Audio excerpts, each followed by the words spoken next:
انتخابات کی طرف جانا چاہیے. ابھی بلدیاتی انتخابات ہوئے نہیں جو کہ ڈیو ہیں بہت عرصے سے، اور اگر انتخابات کی طرف بھی جانا ہے تو اس میں سیاسی جماعتوں کو آپس میں کوئی تو مشاورت کرنی ہوگی.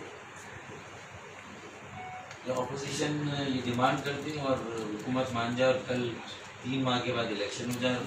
عمران خان خود اسمبلیاں تحلیل کرتی ہے. اتنی آسان صورتحال تو نہیں، معاشی بحران اپنی جگہ پر، اور جو کورونا سے صورتحال پیدا ہوئی ہے اللہ تعالیٰ اپنا فضل و کرم کرے. اس میں بھی ہم شاید اپنی اجتماعی انفرادی ذمہ داریوں کو پورا کرنے میں ہم نے اس کا حق ادا نہیں کیا. صحیح ہے. تو میری نظر میں ایک جو راستہ جو ظاہر ہے کہ آپ کی بھی بڑوں سے جو اس زمانے کے جیت سیاسی اکابرین اور رہنما تھے کہ وہ کہتے تھے کہ وہ یہ سر جوڑ کے بیٹھتے تھے. تو کوئی وسیع تر قومی مشاورت کے لیے اب عمران خان صاحب کی اپنی اگلی آزمائش تو عوام کے سامنے ہونی ہے کسی بھی الیکشن میں، چاہے وہ ابھی ہو یا کبھی ہو. لیکن اس الیکشن تک جانے کے لیے اگر وہ اب بھی اپنے رویے کو سیاسی نہیں بنائے، سیاسی تدبر اور بردباری کا مظاہرہ نہیں کرے،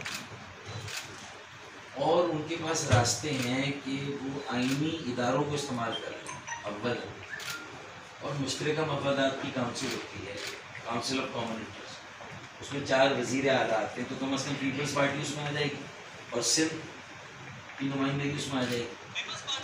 پھر اسی کو تھوڑا اور وسیع کر کے opposition leader of the opposition کو بلا کے پھر آپ اور ہم سب کو بھی کہیں ساتھ ملا کے اگر 20-22 قومی سطح کے لوگ عوام کو یہ کہیں کہ ہم سب یہ سمجھتے ہیں کہ قوم کو بحران سے نکالنے کا یہ راستہ ہے،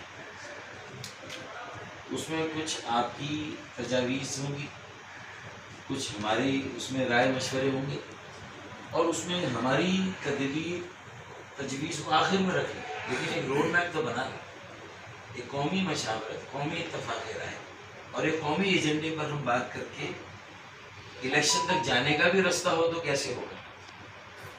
ایسا نہ ہو کہ ایک قوت ہے وہ الیکشن پر ہی مصر ہے جانے کے لیے، اور دوسری جو ہے وہ اس بات پہ مصر ہے کہ میرے علاوہ کوئی آپشن نہیں ہے، تو نہ ہم ادھر کے رہیں نہ ادھر کے رہیں. تو میرا خیال میں میرے ان بند لفظوں میں بھی ظاہر ہے کہ صورت کو چراغ دکھلانا ہے. اگر اس کی کوئی تفسیر یا تشریح بیان کروں آپ سمجھتے ہیں جو میں کہہ رہا ہوں، تو میں تو اسی لیے آیا ہوں کہ اس میں اگر اسی لیے میں نے کوئی ضمنی بات ہی نہیں کی. میں نے معیشت، میں نے GDP، میں نے صحت، تعلیم، مہنگائی، بے روزگاری، یہ ساری چیزیں تو آپ کی ہماری گتھی میں یہ مسائل ہیں، لیکن اس کا احساس، اس کا ادراک اور قومی مشاورت کی اہمیت، اس کی ضرورت، اس کا فہم جن لوگوں کو ہمیں دینا ہے اپوزیشن میں بھی، جو بڑی جماعتیں اور جو حکومت کی بڑی جماعت ہے، یہ 3 بڑی جماعتیں ہیں.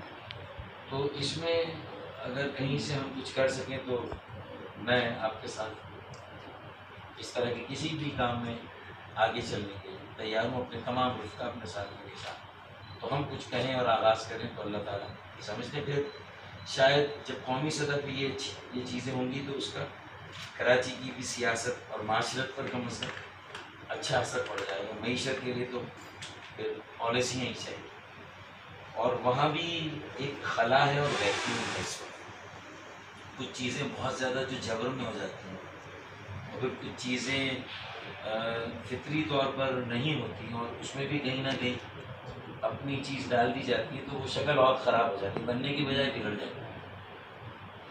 تو اگر جو گزشتہ 10-12 سالوں سے بھی وہاں ہوا ہے سب کچھ ہوتا، ایک وہاں جماعت تھی، ایک یکجہتی تھی، اور اس میں 10 خرابیاں، ان خرابیوں کو ڈسکارڈ کرنا چاہیے، لیکن پورے کے پورے سیاسی عمل کو ڈسکارڈ نہیں کرنا چاہیے. اور اس میں سے جو اچھائیاں ہیں اسے باہر لانا چاہیے، اور اچھے لوگوں کی پذیرائی ہونی چاہیے، ان کی حوصلہ افزائی ہونی چاہیے، نہ کہ گدھے اور گھوڑے کو ایک ہی لکڑی سے ہاتھ لیا جائے. تو یہ بھی جس کے نتیجے میں پھر پولرائزیشن ہی بڑھ رہی ہے وہاں پر، جو میں دیکھ رہا ہوں کہ مزید تقسیم در تقسیم ہو. اور میئر اگلا کسی کا بھی آ جائے کراچی میں، اسے صوبائی اور وفاقی حکومتیں کام ہی نہیں کرنے دے گی. صوبے کو مرکز کام نہیں کرنے دے گا، مرکز کو صوبہ. اب تو یہ تلوار نیام سے ایسی نکلی ہے کہ وہ کہتے ہیں میرے علاوہ کوئی آپشن نہیں ہے، اور مراد علی شاہ کہتے ہیں کہ ہم وفاق کو ٹیکس نہیں جمع کرنے دیں.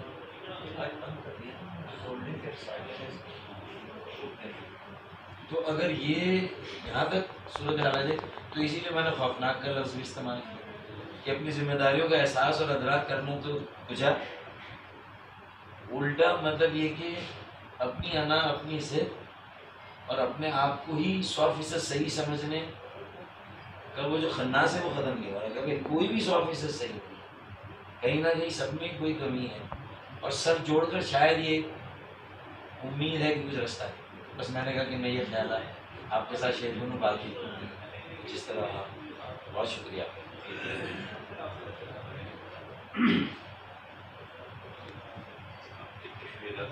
بوری کا ادھر حسن صاحب تعزیت کی ادھر بھی تشریف لائے تھے.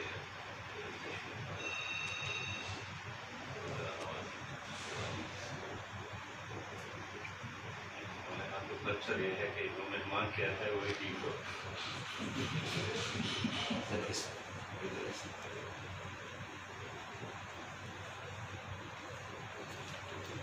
میں آپ کو شکریہ ادا کرتا ہوں، آپ نے بڑی اچھے انداز میں اور مختصر الفاظ میں جامع بات چیت کی ہے. آپ بہت اچھا تجزیہ بھی کیا ہے.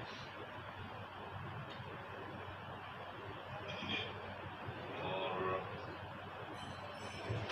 اس کے علاوہ کوئی راستہ ہی نہیں ہے کہ سیاسی لوگ آپس میں بات چیت کریں. بات چیت ہی سے کوئی راستہ نکلتا ہے. ہر کوئی اپنی اپنی جگہ پر بیٹھتا ہے اور کھولتا ہے اور شام غریباں مناتا ہے.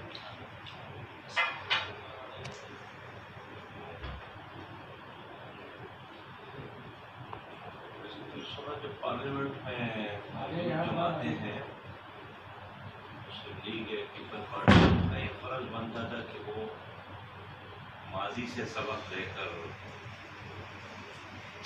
مستقبل کے لیے کوئی سیاسی انحلات کا آغاز کرتے. لیکن اب تک تو ایسا نہیں لگتا. پیپل پارٹی کا اپنا مسئلہ ہے، مسلم لیگ کا اپنا مسئلہ ہے. پی ٹی آئی کو اس لیے کوئی ضرورت نہیں ہے کہ اس وقت چڑی بھی ان کی جیب میں ہے اور چڑی بھی ان کی جیب میں. چڑی جب موجود ہو تو کسی مشاورت کے یا اعلان کی ضرورت نہیں محسوس نہیں کرتے. لیکن بات ہم اور آپ تو سیاسی کارکن ہے. سیاست ہو، جمہوریت ہو تو وجود رہے گا. اگر یہ سیاست اور جمہوریت نہ ہو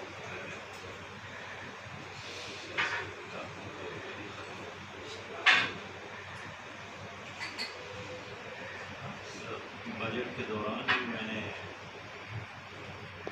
دونوں کو مشورہ دیا تھا کہ روایتی باسوں باعثی کے بجائے اچھا مل کر کوئی بجٹ سے بھی بنایا جائے.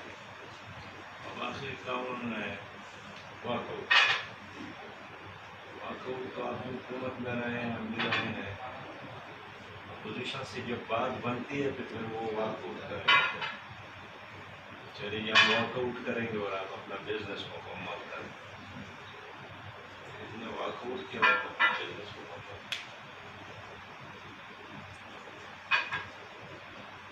بنیادی چیز اب یہی ہے کہ کیا الیکشن ہو گئے ہیں، بہرحال ہو گئے. وہ بھی کووڈ تھا، کووڈ-18. آنے والے مرحلے میں بھی اگر اسی طرح ہی الیکشن ہے جس طرح ہوتے ہیں تو یہ ایک ایکسرسائز فارمر نہیں ہوگی اور لوگوں کا اعتماد ہی نہیں رہے گا. تو اس کے لیے کی بات یہ ہے کہ یہ جو عرصہ باقی ہے یہ بھی 2 مہینوں میں گزر جائے گا. اس کے بعد کون سا الیکشن ہوگا, کیا طریقہ کار ہوگا, یا اسی طرح ہی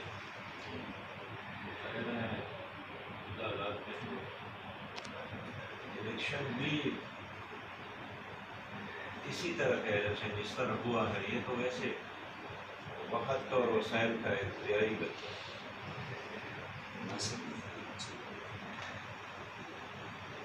الیکشن کے بعد یہی ہوگا, کوئی جشن منائے گا اور کوئی دانجی کا رونا روئے گا.